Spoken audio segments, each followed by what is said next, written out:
আজ একটা গল্প বলবো ছোট থেকে বড় হওয়ার, অনেক চোখের জল সাঁতরে শুধু একটু স্বীকৃতি পাওয়ার। জন্মেছিল একজন, প্রত্যেকেই যেভাবে জন্মায়, অনেকে ছিল সেদিন এবং তারপরও কিছুটা সময়। সময়ের সাথে চারপাশের মানুষ হলো অল্প, দুটো মানুষ কিন্তু কনস্ট্যান্ট, তাদের নিয়েই আজকের গল্প।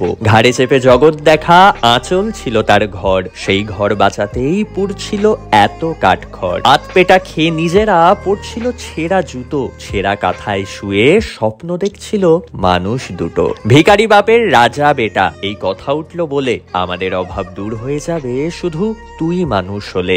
শহরের বড় ইমারত গিলতে আসছিল তাদের, বুকে ছিলাম ছোট্ট আমি, যুদ্ধ শুরু হলো আমাদের। কোন স্কুলে ভর্তি হব, শিখবো কোথায় গান, আঁকাটাও শেখাতে হবে, সংসারে যতই পড়ুক টান। ভগবানও খেলছিল ধৈর্যগুলো নিয়ে, আরো সমস্যা আনছিল স্বপ্ন তাদের দেখিয়ে। বুঝতাম না তখন কতটা ছিল অভাব, দেখতাম সবকিছু কিন্তু বোঝার ছিল না স্বভাব।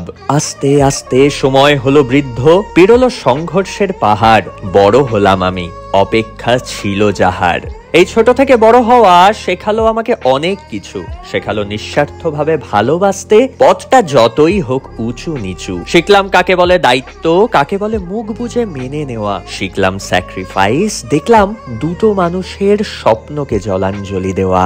এই দুটো মানুষ আমার শিক্ষক, আমার বাবা মা, তাদের লড়াই শেখালো আমাকে জীবনে যাবে না কখনো থামা। প্রতিটা দিন আজও তারা আগলে আমাকে রাখছে, প্রতিদিন লড়ছে আজও নতুন স্বপ্ন আমায় দেখাচ্ছে। প্রত্যেকের জীবনে আছে এমন শিক্ষক, শেখালো যারা জীবনের জয়গান, আজকের দিনে তাদের মনে রেখে রাখা তাদের মান। ভিখারি বাপের রাজা বেটা, থেকে যাক কথাটা প্রাণে, গুরু দক্ষিণা যে এখনো আছে উপলব্ধির সন্ধানে।